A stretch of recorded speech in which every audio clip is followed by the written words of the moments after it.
Tudo igual no primeiro jogo da final da Copa do Brasil e você entende agora quem se saiu melhor e por quê, que foi um duelo tático tão interessante.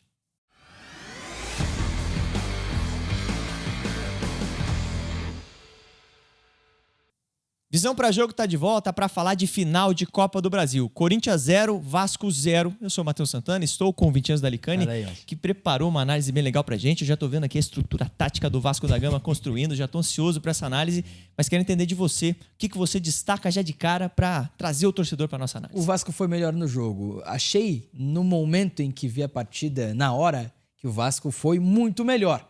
Revendo, não é uma vantagem tão grande assim do Vasco, mas foi uma vantagem construída que merecia sim uma vitória cruzmaltina na Neoquímica Arena. A pressão foi muito importante. O time que mais conseguiu vencer a pressão, o Vasco, se deu melhor. Vou contar todos esses detalhes agora. Legal demais. Torcedor cruzmaltino, torcedor do Timão, deixa o teu like, se inscreve no canal que é muito importante. Além de análise de jogo, tem análise de reforços, janela de transferências tá agitada, tá começando a pegar fogo e você vai acompanhar todos os reforços do Vasco e do Corinthians aqui no nosso canal. Então é muito importante o teu apoio, tá?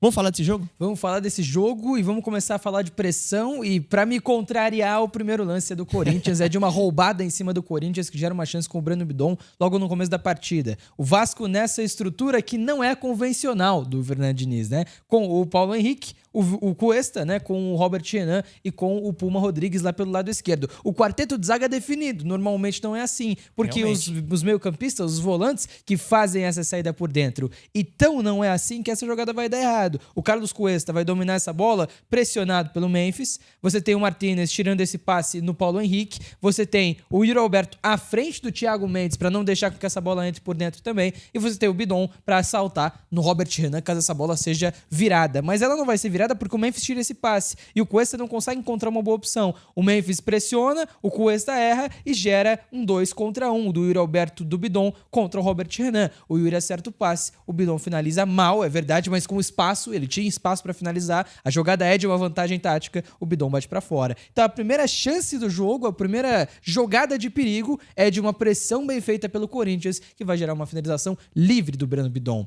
Mas o Vasco na frente também conseguia pressionar. E o jogo foi muito marcado por esses duelos, pelo menos no primeiro tempo. Agora o Corinthians tenta fazer essa saída. Normalmente com o Gustavo Henrique e o André Ramalho como dupla e o Mateuzinho com o Matheus Bidu também abertos, né? Você tem Raniel e Martínez para fazer essa saída em dois e o Vasco marcando nesse 4-4-2 muito alto, com o Coutinho e o Ryan para fazer essa marcação em cima, o Nuno Moreira e o Andrés Gomes pelo lado do campo. E aí a gente vai ver um Vasco que vai saltar com os seus volantes também para dificultar essa saída corintiana. O Ramalho traz essa bola para trás, o Hugo vai virar a jogada, o Nuno já salta para tirar o Matheus Bidu, o Ryan tá tirando o Gustavo Henrique e o Coutinho tá fazendo o caminho para tentar tirar esse passe no Raniel. Essa bola é colocada e olha o Thiago Mendes saltando. Olha como os volantes do Vasco jogam altos. O Cauã Barros para tirar esse passe do Garro e o Thiago Mendes saltando na intermediária ofensiva para tirar o passe do Raniel, com o Andrés Gomes vindo para dentro para tirar o passe no Bidon. O Vasco marcava em 4 meio-campistas do Corinthians. Então você tinha sempre que ter um dos pontas, o do lado oposto,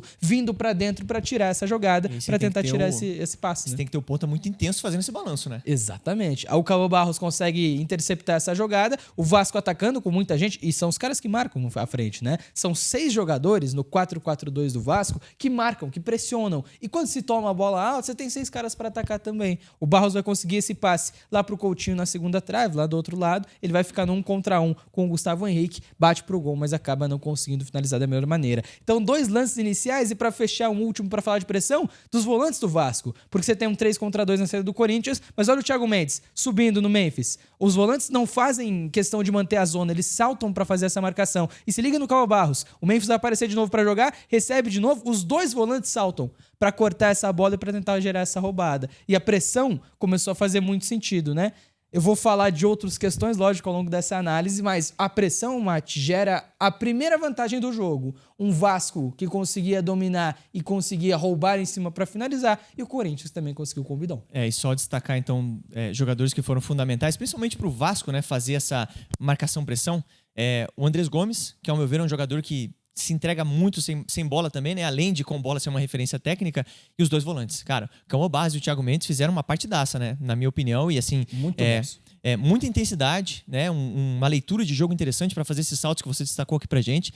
Cara, foi uma partida muito grande do meio campo do Vasco, e aí foi onde eu acho que o Vasco também conseguiu levar um pouco de vantagem. Muito madura a partida do Cauã. É impressionante como é um menino tão jovem, mas com tanto potencial físico e também a parte técnica muito bem feita, né? E é um cara que ajuda muito na saída. A gente vê, beleza, o Corinthians pressionando de maneira encaixada, o Vasco pressionando de maneira encaixada, se dá melhor quem fez a pressão primeiro. E o Vasco tem muito mais capacidade que o Corinthians, não exatamente individualmente, mas tecnicamente e taticamente falando, né? O Vasco é treinado para fazer mais isso do que o Corinthians. Exemplo, e o lance do gol anulado. Você tem o Cauã Barros se tornando um zagueiro, com os dois zagueiros abrindo, né? O Cuesta e o Robert Renan. O Nuno vai se tornar um zagueiro. Os dois zagueiros do Vasco na jogada são Cauã Barros e Nuno Moreira. E olha o Thiago Mendes livre atrás da primeira linha de pressão do Corinthians. O Vasco não consegue encontrar esse passe, mas ele estava buscando essa jogada. O Ranieri saltou, o Martínez saltou e o Bidon saltou. São 3 volantes do Corinthians que estão marcando como se fossem atacantes. E isso, Matheus, vai gerar espaço no meio. Porque você desloca as peças que estão marcando por dentro para marcarem à frente. Olha o salto do Bidu para tentar tirar essa jogada. E aqui você tem o Breno Bidon para tirar essa jogada do Andrés Gomes. O Andrés Gomes, aqui eu saliento, né? Os 3 volantes do Corinthians, Bidon, Ranieri e Martínez, com o Garro mais à frente, né? Que é o meio campista, que não é de marcação. Os 3 volantes estão do meio bem pra frente. Então vai sobrar espaço atrás. O Andrés Gomes consegue quebrar essa linha para fazer uma excelente jogada e você tem uma situação de 5 contra 3. E aí, lógico que vai gerar vantagem pro Vasco na transição. O passe não foi bom. Porque ele demora, o Raia estava impedido, mas se ele abre a jogada aqui no Nuno, o Nuno sai em liberdade. Porque o Gustavo Henrique está acompanhando o Raia. E o Ramalho teve que saltar.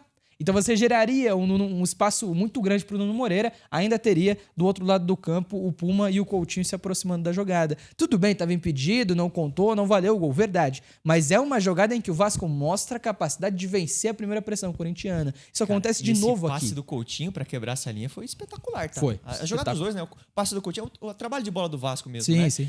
O passe do Coutinho, o Andrés Gomes ganhando o duelo no meio, né? Conseguindo virar e dar essa arrancada. Realmente uma jogada onde mostra uma capacidade para sair de uma situação como essa, né? É impressionante como o Andrés Gomes é um jogador que, por dentro, tem conseguido ser muito confortável, né? Tem ajudado demais. Aqui, exatamente, como volante pela direita, né? Exatamente, impressionante. É loucura, né? Ninguém guarda a posição, né? De novo, você tem o Vasco construindo nessa base de 4 jogadores com 3 meio-campistas por dentro, tá? E até o Thiago Mendes, que tá na base da jogada, com o Robert Renan de volante, né? Se a gente for dar uma olhada.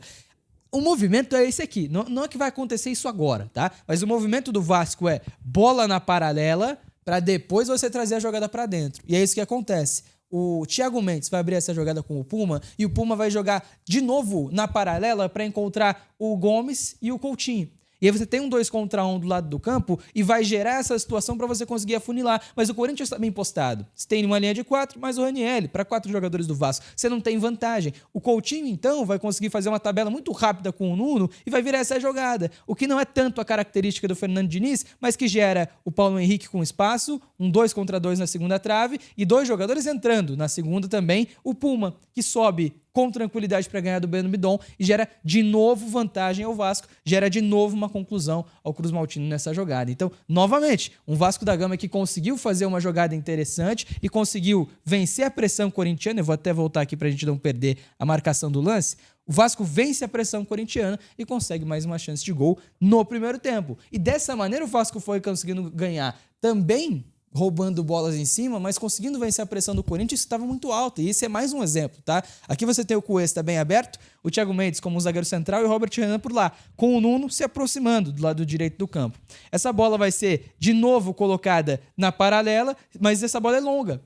E o Corinthians não estava permitindo tanto que o Vasco conseguisse vencer, mas olha a bola longa. Com o Ryan, nesse momento é o Coutinho por dentro, você tem o Andrés Gomes e o Puma. Você tem muitos jogadores do Vasco em vantagem contra o Corinthians, mas o Corinthians vai ganhar essa bola longa. E aí uma bola que o Corinthians forçou o Vasco a ligar longo, que não é a principal característica do Vasco, vai gerar uma cobrança de falta e essa cobrança de falta poderia colocar o Corinthians no jogo, não fosse o impedimento do Memphis, né? A falta acontece do Cauã Barros naquele momento. Eu acelero o lance para mostrar que foi logo na sequência essa situação toda. O Garro posicionado, se liga. Todos os jogadores no meio da área, menos um. O André Ramalho. A bola vai ser cruzada lá na segunda trave e o Garro pega muito bem na bola. É impressionante como ele bate bem. Dessa distância ainda. Dessa distância, espetacular. E o Ramalho tá livre. Não tem ninguém marcando ele. Ele sobe absoluto e você tem o Gustavo Henrique atraindo a marcação de boa parte dos jogadores do Vasco e um 3 contra 3 na segunda trave. O Matheus Bidu tenta dar uma bike e não consegue. Ela sobra com o Memphis na pequena área, impedido, e o Memphis faz o gol. Por que eu destaco esse lance? Porque o roteiro é idêntico ao jogo do Cruzeiro na semifinal. O Cruzeiro melhor no jogo, o Corinthians não encontrava soluções, numa bola parada, o Garro cruza na segunda trave, o Ramalho cabeceia para dentro, o Bidu faz o gol. Inclusive, contra o Cruzeiro, tem também uma jogada de cruzamento do Garro, cabeceio do Ramalho na segunda trave e bicicleta do Matheus Bidu na trave. E aí, nesse lance, o Matheus Bidu errou a bicicleta, ela sobrou pro Memphis fazer o gol. Não valeu também. Mas é outro exemplo de um padrão que a gente vê no Corinthians. Um time pobre com bola, mas que com a bola parada consegue voltar ao jogo, consegue assustar a equipe adversária contra o Cruzeiro na semi e agora contra o Vasco também. E aí você vê como a bola parada é realmente um diferencial, né? Porque se você tá sofrendo num jogo, não tá conseguindo levar vantagem, tá até sofrendo uma desvantagem no jogo, né? Com e sem bola. De repente você acha um gol numa bola parada e o cenário muda completamente. Exatamente. E aí você pode usar uma outra estratégia pro jogo. E o Corinthians mostra esse repertório importante na bola parada, né? E você tem a questão do psicológico, né? Pô, também. Eu tô bem no jogo, o adversário foi lá e fez um gol anulado. Beleza, mas fez um gol. Eu fico um pezinho atrás, né? E isso acontece com o Vasco no final do primeiro tempo. O Vasco coloca-se um pouco mais atrás e aí o Corinthians começa a ter um pouquinho mais de espaço para jogar. Nessa jogada, repara no Corinthians, com os dois atacantes, um quarteto de meio-campistas e os dois laterais bem espetados. Para um Vasco muito baixo no gramado. Olha o bloco baixo do Vasco para trás da intermediária defensiva. Esse lance não vai ser nem tão perigoso, tá? Mas olha como o Vasco tá baixo e isso vai abrir o espaço para que o Ranieri bata de longa distância e gere uma finalização para o Corinthians das raras que aconteceram na primeira etapa. E outro exemplo, depois da finalização do Ranieri que a gente vai ver, foi outro momento em que o Vasco estava abaixo no finalzinho da primeira etapa e aí finalmente o Corinthians conseguiu acionar o Rodrigo Garro. De novo o Vasco muito baixo, agora sim num 4-4-2 mais bem definido. O Corinthians envolve o Garro com um pouco mais de espaço, com um pouco mais de tranquilidade. Dessa linha para trás, todos os jogadores do Vasco da Gama, né? O Vasco que pressionou, incomodou, talvez tenha faltado perna, talvez tenha sido a questão do gol anulado. A questão é que o Garro teve espaço. E aí o Vasco, posicionado de novo nesse 4-4-2, o Garro vai fazer uma tabela, ela é aberta com o José Martins, volta com o Garro, que enxerga o Memphis. E aí o Memphis, nesse X1 com o Carlos Cuesta, poderia ter feito o gol, se ele pegasse bem na bola nesse momento. Mas olha como você conseguir envolver o Garro, te dá mais liberdade, te dá um pouco mais de dinâmica, gera jogadas mais importantes, né? Então o primeiro tempo, Matheus, é marcado pela pressão das duas equipes, de um Vasco que pressionou muito mais e muito melhor, de um Vasco que foi mais perigoso sim, e de um Corinthians que só conseguiu entrar no jogo quando faz o gol anulado na bola parada, muito bem batida pelo Rodrigo Garro, e numa jogada ensaiada do Dorival, mas também, depois disso, consegue aproveitar de um Vasco num bloco um pouco mais baixo. E eu acho que o grande segredo pro Corinthians é como você colocar os seus principais jogadores de frente no jogo. Porque num cenário como esse, em que seu time não consegue ter a bola, e nos momentos em que tem a bola, não consegue ficar muito tempo com ela, não consegue ser muito agressivo, essa bola não chega tão qualificada no campo ofensivo, você tira esses caras da partida, e são seus melhores jogadores. Então o grande desafio realmente é colocar Garro, colocar Yuri Alberto, colocar o Memphis na partida, realmente criar cenários favoráveis para eles, né? E aí é o desafio pro Dorival na próxima partida, talvez. E se eu te contar que o jogador que muda o jogo, que melhora o Corinthians, não é Garro, não é Memphis, não é Yuri Alberto, é Matheus Bidu. Eu quero ver. Mas aconteceu nesse jogo na primeira final da Copa do Brasil. Por quê? O que acontece? Tá muito bem, né? Tá bem, vale tá jogando muito muita bola. O Ranieri passa a construir mais como um terceiro zagueiro. Não é que ele não construiu como terceiro zagueiro no primeiro tempo. Ele construiu pouco. E aí isso gerou uma vantagem do Vasco. Quando o Ranieri desce, você tem o Coutinho e o Raia marcando 3. E um jogador sempre sobra, você tem um homem livre. Com o Bidon fazendo essa saída em 3+1 para qualificar mais a saída do Corinthians desde trás. E a partir desse momento, o Corinthians conseguiu começar a vencer mais a pressão que o Vasco estava fazendo. Claro, o Vasco já mais cansado, final de temporada, com menos perna, isso tudo afeta também. A questão nessa jogada é que a bola é colocada com o Breno Bidon, que vai muito bem para ludibriar o Coutinho, fazer o Coutinho saltar e aí atacar o espaço nas costas dele. Ele conduz muito bem e faz a abertura para o Matheus Bidu. Aqui o 4-4-2 do Vasco, mas o Nuno Moreira tá por dentro porque tá marcando um meio-campista, como mencionei no começo da análise, e o Bidu tem espaço. Ele chega, não no fundo, na intermediária, mas ele vai conseguir, pela primeira vez no jogo, um cruzamento perigoso do lado esquerdo. Consegue encontrar uma situação até de vantagem do Vasco, tá? Um 3-2 na defesa do Vasco, Vasco, mas o Yuri antecipa o Puma e consegue finalizar por uma defesa do Léo Jardim. Mais uma vez o Bidu vai ser envolvido, e agora com o Carrilho como esse jogador central, esse zagueiro esse volante para apoiar a zaga, né? A bola é bem virada com o Matheus Bidu, você tem o Vasco novamente marcando nesse 4-4-2 com o ponta por dentro, isso obriga o salto do Paulo Henrique. E aí fica muito fácil para você fazer uma tabela, né? O Maicon se aproxima, gera uma tabela fácil, o Bidu vai tabelar de novo agora com o Vitinho e vai chegar no fundo. O Memphis e o Yuri atacam a área, o Bidu vai ter espaço para fazer esse cruzamento, a bola vai ser bem cruzada, o Thiago Mendes falha feio, tá? Dá uma furada feia, de novo uma vantagem tática do Vasco no 3-2, e aí o Robert Renan consegue cortar. Então você tá me convencendo aqui, Vitinhos, da importância dos volantes corintianos, principalmente o Ranieri, talvez ali, participarem dessa construção de jogo. Exatamente. Porque daí você consegue espetar os seus laterais e consegue realmente trabalhar melhor essa bola, ter mais amplitude. Enfim, o time flui muito melhor assim. A bola não chegava no último terço pro Corinthians. O Corinthians mal conseguia envolver porque não conseguia vencer essa pressão. Claro que o lateral chegar no fundo é importante e o Bidu foi importante dessa maneira. Isso foi até destacado na transmissão do Sport TV que eu estava acompanhando.